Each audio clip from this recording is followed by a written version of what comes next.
دوڑنے والا پتھر۔ یہ ایک ہاتھ لمبا، ایک ہاتھ چوڑا چوکور پتھر تھا جو ہمیشہ حضرت موسیٰ علیہ السلام کے جولے میں رہتا تھا۔ اس مبارک پتھر کے ذریعے حضرت موسیٰ علیہ السلام کے 2 معجزات کا ظہور ہوا جن کا تذکرہ قرآن مجید میں بھی ہوا ہے۔ پہلا معجزہ، اس پتھر کا پہلا عجیب کارنامہ جو در حقیقت حضرت موسیٰ علیہ السلام کا معجزہ تھا، وہ اس پتھر کی دانشمندانہ لمبی دوڑ ہے۔ اور یہی معجزہ ہے کہ اس کا مفصل واقعہ یہ ہے کہ بنی اسرائیل کا یہ عام دستور تھا کہ وہ بالکل ننگے بدن ہو کر مجمع عام میں غسل کیا کرتے تھے، مگر حضرت موسیٰ علیہ السلام گو کہ اسی قوم کے ایک فرد تھے اور اسی ماحول میں پلے بڑے تھے، لیکن خداوند قدس نے ان کو نبوت اور رسالت کی عظمتوں سے سرفراز فرمایا تھا۔ اس لیے آپ کی عصمت نبوت بلا اس حیا سوز بے غیرتی کو کب گوارا کر سکتی تھی؟ آپ بنی اسرائیل کی اس بے حیائی سے سخت نالاں اور انتہائی بیزار تھے۔ اس لیے آپ ہمیشہ یا تو تنہائی میں یا تہمت باندھ کر غسل فرمایا کرتے تھے۔ بنی اسرائیل نے جب یہ دیکھا کہ آپ کبھی بھی ننگے ہو کر غسل نہیں فرماتے تو ظالموں نے آپ پر بہتان لگا دیا کہ آپ کے بدن کے اندرونی حصے میں یا تو برس کا سفید داغ یا کوئی ایسا عیب ضرور ہے جس کو چھپانے کے لیے کبھی برہنہ نہیں ہوتے۔ اور ظالموں نے اس تہمت کا اس قدر اعلان اور چرچا کیا کہ ہر کوچہ و بازار میں اس کا پروپیگنڈا پھیل گیا۔ اس مکروہ تہمت کی شورش کا حضرت موسیٰ علیہ السلام کے قلب نازک پر بڑا صدمہ و رنج گزرا اور آپ بڑی کوفت اور اذیت میں پڑ گئے۔ تو خداوند قدس نے اپنے مقدس کلیم کے رنج و غم کو بلا کب گوارا فرماتا اور اپنے ایک برگزیدہ رسول پر ایک عیب کی تہمت بلا خالق عالم کو کب اور کیوں کر اور کس طرح پسند ہو سکتی تھی؟ ارحم الراحمین نے آپ کی برکت اور بے عیبی ظاہر کر دینے کا ایک ایسا ذریعہ پیدا فرما دیا کہ دم زدن میں بنی اسرائیل کے پروپیگنڈوں اور ان کے شک و شبہات کے بادل چھٹ گئے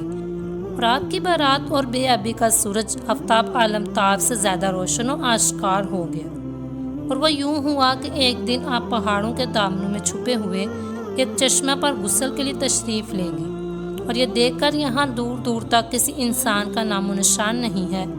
آپ اپنے تمام کپڑوں کو ایک پتھر پر رکھ کر اور بالکل برہنہ بدن ہو کر غسل فرمانے لگے۔ غسل کے بعد جب آپ لباس پہننے کے لیے پتھر کے پاس پہنچے تو کیا دیکھا کہ وہ پتھر آپ کے کپڑوں کو لیے ہوئے سرپٹ بھاگا چلا جا رہا ہے۔ یہ دیکھ کر حضرت موسیٰ علیہ السلام بھی اس پتھر کے پیچھے پیچھے دوڑنے لگے کہ صبح حجر یعنی اے پتھر میرا کپڑا، اے پتھر میرا کپڑا،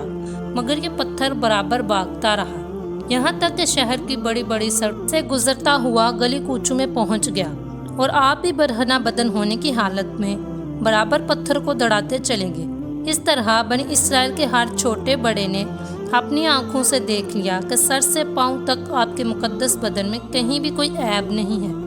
بلکہ آپ کے جسم اقدس کا ہر حصہ حسن و جمال میں اس قدر نقطہ کمال کو پہنچا ہوا ہے کہ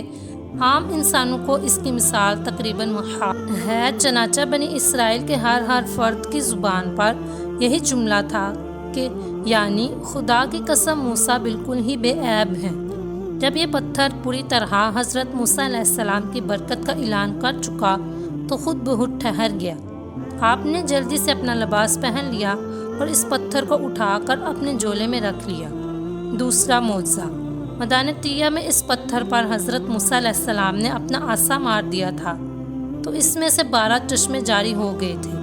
جس کے پانی کو 40 برس تک بنی اسرائیل میدان طیہ میں استعمال کرتے رہے۔ معجزات کے منکرین جو ہر چیز کو اپنی ناقص عقل کی عینک ہی سے دیکھا کرتے ہیں، اس پتھر سے پانی کے چشموں کو جاری ہونا محال قرار دے کر اس معجزے کا انکار کرتے ہیں اور کہتے ہیں کہ ہماری عقل اس کو قبول نہیں کر سکتی کہ اتنے چھوٹے سے پتھر سے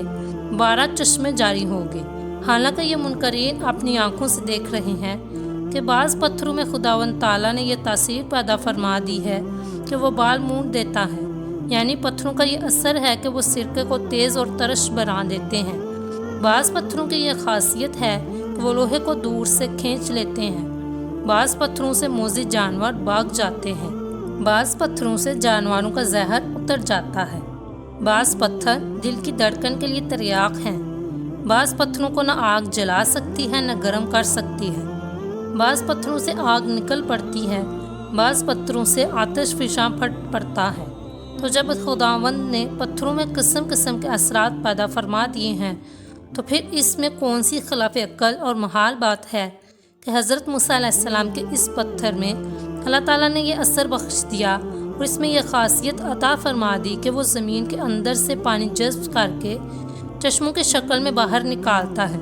یا پھر اس پتھر میں یہ تاثیر ہو کہ جو ہوا اس پتھر سے ٹکراتی ہو وہ پانی بن کر مسلسل بہتی رہے۔ یہ خداوند قادر و قدیر کی قدرت سے ہرگز نہ کوئی بید ہے، نہ محال، نہ خلاف عقل، لہٰذا اس معجزے پر ایمان لانا ضروریات دین میں سے ہے اور اس کا انکار کفر ہے۔ بہرحال پتھروں سے پانی نکالنا یہ روزانہ کا چشم دید مشاہدہ ہے، تو پھر بلا حضرت موسیٰ علیہ السلام کے پتھر سے پانی کے چشموں کا جاری ہونا کیوں کر خلاف عقل اور محال قرار دیا جا سکتا ہے؟ دانتیہ جب فرعون دریائے نیل میں غرق ہو گیا اور تمام بنی اسرائیل مسلمان ہو گئے، اور جب حضرت موسیٰ علیہ السلام کو اطمینان نصیب ہو گیا تو اللہ تعالیٰ کا حکم ہوا کہ آپ بنی اسرائیل کا لشکر لے کر ارض مقدس بیت المقدس میں داخل ہو جائے۔ اس وقت بیت المقدس پر عمالقہ کی قوم کا قبضہ تھا جو بدترین کفار تھے اور بہت طاقتور جنگجو اور نہایت ہی ظالم لوگ تھے۔ چنانچہ حضرت موسیٰ علیہ السلام 6 لاکھ بنی اسرائیل کو ہمراہ لے کر قوم عمالقہ سے جہاد کے لیے روانہ ہوئے، مگر جب بنی اسرائیل بیت المقدس کے قریب پہنچے تو ایک دم بزدل ہو گئے اور کہنے لگے کہ اس شہر میں جابرین عمالقہ ہیں جو بہت ہی زورا آور اور زبردست ہیں، لہٰذا جب تک یہ لوگ شہر میں رہیں گے ہم ہرگز شہر میں داخل نہیں ہوں گے۔ بلکہ بنی اسرائیل نے حضرت موسیٰ علیہ السلام سے یہاں تک کہہ دیا کہ اے موسیٰ، آپ اور آپ کا خدا جا کر اس زبردست قوم سے جنگ کرے، ہم تو یہیں بیٹھے رہیں گے۔ بنی اسرائیل کی زبان سے یہ سن کر حضرت موسیٰ علیہ السلام کو بڑا رنج و صدمہ ہوا اور آپ نے باری تعالیٰ کے دربار میں یہ عرض کیا۔ اس کا نتیجہ یہ ہوا کہ یہ 6 لاکھ بنی اسرائیل ایک میدان میں 40 برس تک بھٹکتے رہے مگر اس میدان سے باہر نہ نکل سکے۔ اسی میدان کا نام میدان تیہ ہے۔ اس میدان میں بنی اسرائیل کے کھانے کے لیے من و سلوہ نازل ہوا اور پتھر پر حضرت موسیٰ علیہ السلام نے اپنا عصا مار دیا تو پتھر میں سے 12 چشمے جاری ہو گئے۔ اس واقعے کو قرآن مجید نے بار بار مختلف عنوانوں کے ساتھ بیان فرما دیا ہے، جس میں سے سورہ مائدہ میں یہ واقعہ قدر تفصیل کے ساتھ مذکور ہوا ہے، جو بلا شبہ ایک عجیب الشان واقعہ ہے جو بنی اسرائیل کی نافرمانیوں اور شرارتوں کی تعجب خیز اور حیرت انگیز داستان ہے، مگر اس کے باوجود بھی حضرت موسیٰ علیہ السلام کی محبت و شفقت بنی اسرائیل پر ہمیشہ رہی کہ جب یہ لوگ میدان تیہ میں بھوکے پیاسے ہوئے تو حضرت موسیٰ علیہ السلام نے دعا مانگ کر ان لوگوں کے کھانے کے لیے حاصل کرایا اور پتھر پر عصا مار کر 12 چشمے جاری کرا دیے۔ اس سے حضرت موسیٰ علیہ السلام کا صبر اور آپ کے حلم اور تحمل کا اندازہ کیا جا سکتا ہے۔ اور بھی اسلامی معلومات حاصل کرنے کے لیے چینل کو سبسکرائب کریں اور ساتھ دیے گئے بیل آئیکن کو دبا دیں تاکہ آنے والی ویڈیو کا نوٹیفیکیشن آپ کو مل جائے۔ شکریہ۔